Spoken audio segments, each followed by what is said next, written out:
ورحمۃ اللہ وبرکاتہ۔ آج ہم بات کریں گے شیخ عبد القادر جیلانی کے حوالے سے، جو کہ بریلویوں نے ان کے نام پر کافی چیزیں مشہور کر رکھی ہیں، اور ان کو 11ویں والے بابا بھی کہتے ہیں کہ ہر مہینے ان کے نام کی 11ویں کھاتے ہیں بریلوی،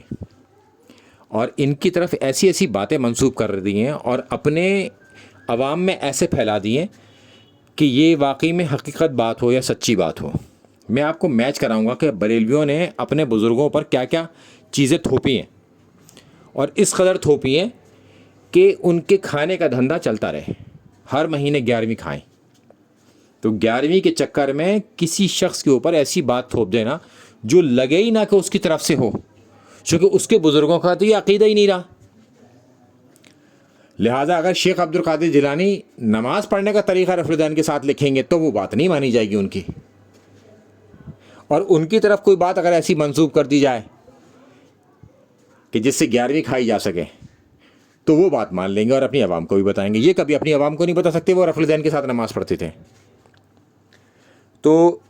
قصہ غوثیہ ایک کتاب ہے جس کے صفحہ نمبر 52 پر لکھا ہوا ہے کہ شیخ عبد القادر جیلانی کی طرف منسوب کری ہوئی یہ بات کہ میں سیدنا حسن کی اولاد سے ہوں، میرا خاص مقام ہے، میرے قدم اولیاء اللہ کی گردنوں پر ہیں، یعنی کہ جو اولیاء اللہ ہیں نا ان کی گردنوں پر شیخ عبد القادر جیلانی کے پیر ہیں۔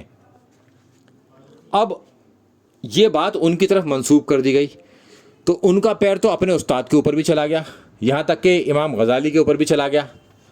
اور چھوڑیے اولیاء اللہ تو حضرت حسن بھی ہیں جن کی اولاد میں ان کی گردن پر بھی چلا گیا، اور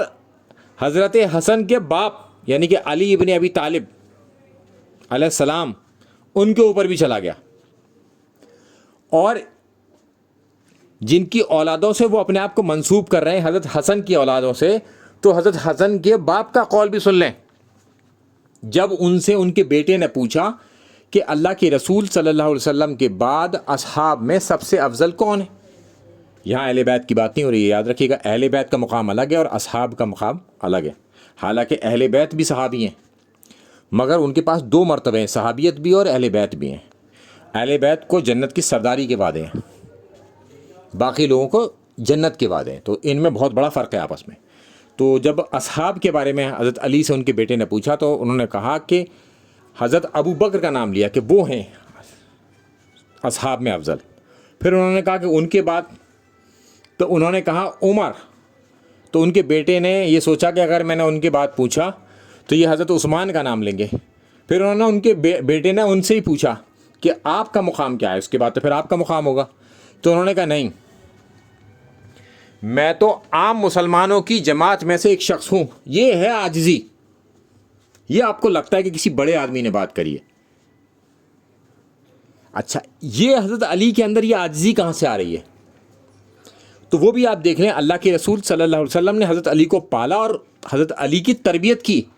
حضرت علی کے اندر یہ جس باتیں آتی ہیں نا وہ حضرت اللہ کے رسول صلی اللہ علیہ وسلم کی طرف سے آتی ہیں، کیونکہ سب سے زیادہ ساتھ حضرت علی کا رائے۔ حضرت علی اتنے چھوٹے جب حضرت اللہ کے رسول صلی اللہ علیہ وسلم کے پاس آ گئے تھے کہ وہ ان کے پیٹ پر ہی سو جاتے تھے، اور حضرت علی نے ہی اللہ کے رسول صلی اللہ علیہ وسلم کی تدفین بھی کی ہے، ان سے زیادہ ساتھ کسی کا نہیں رہا۔ گھر والوں کا جو مقام ہے نا وہ اس لیے زیادہ ہے کہ انہوں نے تکلیفیں بھی زیادہ اٹھائی ہیں اور چیزیں سیکھی بھی ہیں۔ تو حضرت علی کی اس بات میں اب اللہ کے رسول صلی اللہ علیہ وسلم کو دیکھیں کہ وہ کیا کہتے ہیں۔ جب اللہ کے رسول صلی اللہ علیہ وسلم کے پاس حضرت یونس علیہ السلام کے حوالے سے ایک حدیث ہے کہ اللہ کے رسول صلی اللہ علیہ وسلم نے فرمایا کہ کسی شخص کے لیے یہ مناسب نہیں کہ مجھے یونس بن متی یعنی کہ ان کے والد سے بہتر قرار دے۔ یونس علیہ السلام وہ ہیں جن پر اللہ تعالیٰ نے جو ہے غصہ کیا اور انہیں جو ہے مچھلی کے پیٹ میں داخل کر دیا تھا ان کی ایک غلطی کی وجہ سے،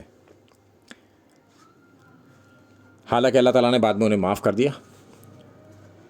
تو ان سے بھی کے لیے بھی منع کر دیا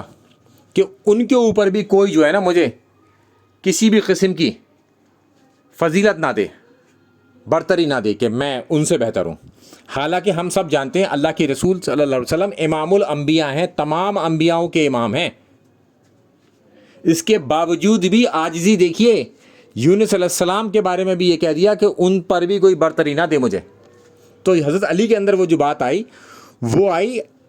اللہ کے رسول صلی اللہ علیہ وسلم کی وجہ سے. اور اس کے پیچھے پھر اللہ تعالیٰ کھڑا ہے,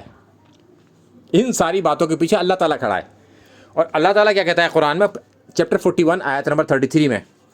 اور اس شخص کی بات سے اچھی بات اور کس کی ہوگی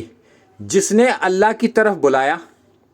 اور نیک عمل کرے, یعنی کہ وہ اللہ کی طرف بلاتا ہے, دعوت دیتا ہے اور خود بھی نیک عمل کرتا ہے, اور کہاں کہ کیا کہتا ہے وہ کہ میں مسلمان ہوں. یہ تمام چیزیں آپ قرآن سے دیکھیں, چاہیں پھر اللہ کے رسول صلی اللہ علیہ وسلم سے دیکھیں, پھر حضرت علی سے دیکھیں جو حضرت حسن کے والد ہیں, کہ کیا عاجزی نظر آ رہی ہے. اور اللہ تعالیٰ کن لوگوں کو بہتر کہتا ہے, جو اپنے آپ کو بس مسلمان کہتے ہیں, ان لوگوں کو بہتر کہتا ہے اللہ تعالیٰ. بریلوی, دیوبندی, اہل حدیث, شیعہ, یہ تمام فرقوں کے بارے میں نہیں کہا کہ یہ جو اپنے آپ کو یہ بریلوی کہیں, دیوبندی کہیں, یا اہل حدیث کہیں, یا شیعہ کہیں, ان کے حوالے سے اللہ تعالیٰ نے کہا. وہ کہتا ہے کہ جو اپنے آپ کو مسلمان کہے ان کے بارے سے. تو اب آپ اندازہ لگائیے کہ شیخ عبد القادر جیلانی کیا اپنے بارے میں یہ بات کہہ سکتے ہیں کہ میرا پیر سارے اولیاء اللہ کی گردن پر. اولیاء اللہ تو حضرت علی بھی ہیں, حضرت حسن بھی ہیں, حضرت ابو بکر بھی ہیں, حضرت عمر بھی ہیں, حضرت عثمان بھی ہیں. ان سب کی گردنوں پہ پیر ہے کیا ان کا؟ یہ صرف 11ویں کے چکر میں اس قدر کسی کے مقام کو بڑھا دینا کہ جو وہ خود بھی انکار کر دے کہ بھئی یہ کیا کہہ رہے ہو میری طرف سے. اور جب وہی شخص یعنی کہ شیخ عبد القادر جیلانی نماز پڑھنے کا طریقہ بتائیں رفع الدین کے ساتھ, تو اسے اپنی عوام کو نہ بتانا, چھپا لینا اس بات کو, اور کہہ دینا ان کے اوپر ایک بات گڑ دینا کہ وہ تو شافعی تھے, وہ تو حنبلی تھے, تاکہ جو ہے اپنی بات کو جسٹیفائی کیا جا سکے. حالانکہ شیخ عبد القادر جیلانی نے نماز پڑھنے کا وہ طریقہ لکھا ہے جو بخاری مسلم کے اندر ہے, رفع الدین کے ساتھ, رکوع سے پہلے, رکوع کے بعد. مگر ان کی وہ بات نہیں مانی جائے گی, انہیں بھی کسی فرقے میں ڈال دیا جائے گا اس حوالے سے کہ کیسے ہی رفع الدین سے جان چھوٹ جائے. السلام علیکم ورحمۃ اللہ وبرکاتہ.